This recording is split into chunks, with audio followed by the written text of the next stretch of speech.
Angel, you keep doing stream of consciousness rambling. Why is God the objective standard of good?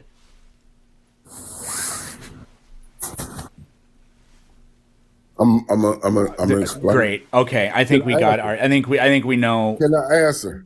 Yeah. Go ahead. Can I answer? Go ahead. My goodness. Simply put, God is the objective standard of good. One, like I said, because He has the objective will of the universe. This is Says why. who? This is why. I mean, finish my answer.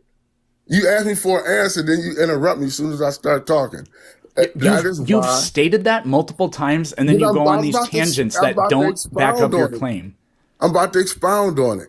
The reason we know this is because this is where Adam and Eve derived the knowledge of good and evil. While Adam was in the garden, he had the knowledge of good because he was under God's will. He was following God's commandments. When Adam acted outside of God's will, outside of God's commandments, he then had the knowledge of evil. That's how he got the knowledge of good and evil, which passed down through all people. God is the objective. They didn't know the difference until they ate from the fruit of the tree of the knowledge of good and evil. They were naked and had no shame until after they ate the fruit. So what you just said is completely, I don't know what kind of Christian you are, but that was some weird bullshit right there. Well, Peterson, Adam and Eve knew right from wrong. That's why God told them, commanded him not to do this, and said you're being punished because you didn't follow my commandments. They asked God, when the serpent came to him, God said, don't eat on this, for we'll surely die. They had to know what death was. How can they say they will surely die if they didn't know what death was? He followed they knew the difference from right and wrong. The knowledge of good and evil is something metaphysical. It's something it's not the actualization of evil. It's the knowledge to act outside of God's will, which is evil, to act outside of God's commandments. That's because God's will is the objective standard of good. And when Adam was in the garden, he was under God's will. When he acted outside of God's commandments, he acted outside of God's will. Then he gained the knowledge of good and evil, and he can actualize evil. This is a fantastic non-answer to the question of who says that God's will is objectively moral or good or whatever. I do. Me. Great. So it's morality according to you. It's moi. It's according to people who believe in God. To me. Okay. Well, let me just, Angel, I'm just going to invent a religion that says kill all Christians. And I have a God that tells me that. And my God is the objective moral standard. And you can't criticize it. You agree. Okay. Fantastic. This shows us what postulating that an infinite God that always commands everything good by fiat gets you. It gets you literally nothing. It gets you more subjective morality. It gives you an objective standard of good that you don't have because you're a soulless animal. Because you think my religion that says kill all Christians gives me an objective moral standard. That's not a religion. Yes, it is. I'm just going to decide that it is. It's just, I have 2.2 to 2.3 billion people. And wow, an ad populum fallacy? That's funny. Christianity. No, it's not. Okay. How many Christians were there a million years ago? Look, listen, all Angel, historians. Shut up. How many Christians were there a million years ago?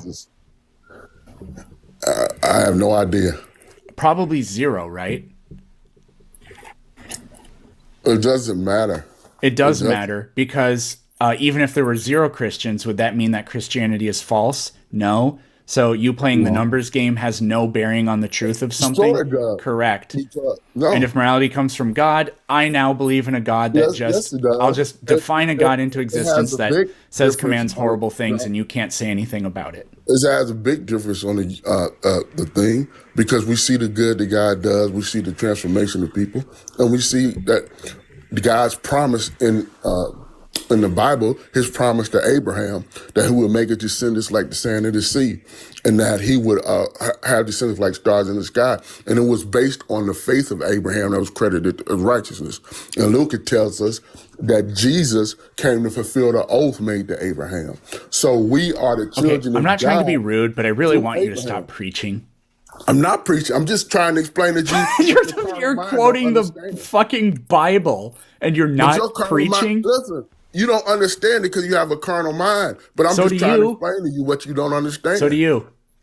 You have a carnal. You don't don't understand. So at the end of the day, we have it goes to the point that you can't refute that without God, there's no such thing as morality, because all you have is lawlessness, and everybody's behavior is equally morally good, because we are nothing but soulless animals who have no moral law, who can't even love your own children.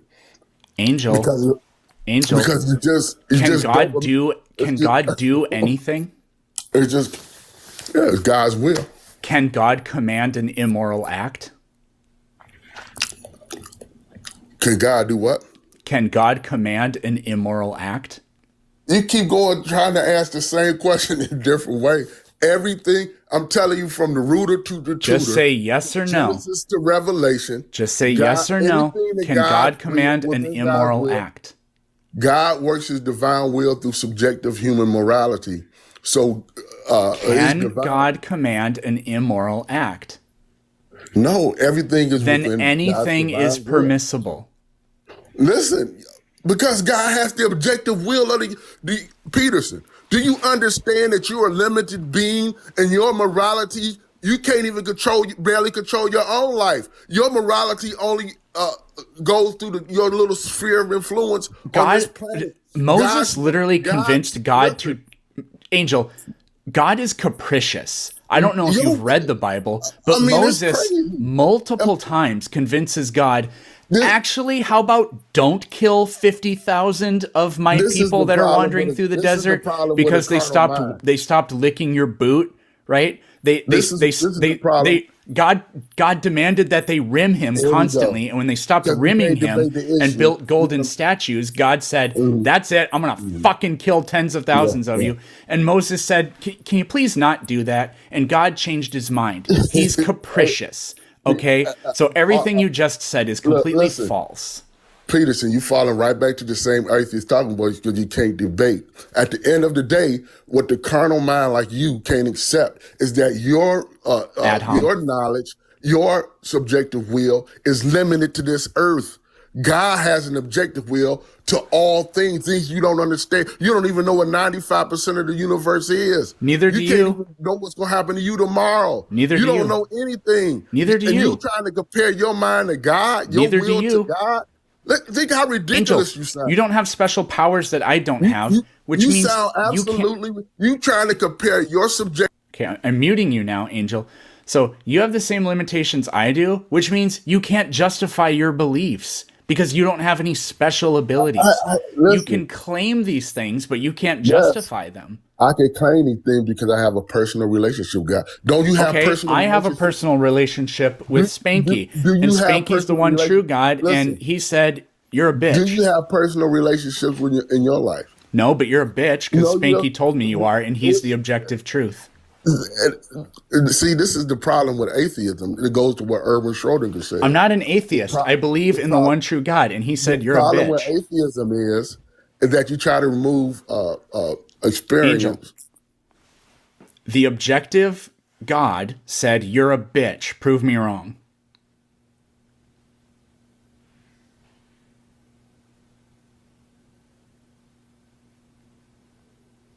I believe in an objective, moral God. It's right here, and it says, "You're a bitch. Prove me wrong." You're a soulless animal with no moral law. Yeah, and you're a bitch. Stand it. You can't stand a soulless animal with no moral law that can't even love anyone because your love is no different. Sounds like a bitch to me. Your love is no different than sparks on a battery. You think that's what a bitch would say. You can't even love nobody. Yeah, and you're a bitch. How can atheists have moral law? You can't be moral. How can you not be a bitch when you're such a bitch? Look, Peterson, I know why you don't get upset, Peterson. You're the one that claims you're a soulless animal. I'm just saying, I'm just putting back to you what you claim you are. Every time I'm just putting back to you your belief system. I believe in an objective standard, a God, a creator being who has who has every revealed time I himself talk to to me you, in this form, and he said, "You're a bitch." Okay. Every time I talk to you, Peterson, you say evolution is true and we're just animals. You believe in we have no evolution. soul and spirit. So you're a soulless animal. And you haven't explained to me how a soulless animal can be a moral agent and have, if every soulless You can't, animal, according to people named Angel, you can't derive an ought from an is. So you can't justify your morals either. Hey, listen, of course I can, because my morals don't come from me. They transcend my subjective. Then you believe in a contradiction. And if you believe in a contradiction, then there's no point in talking to you.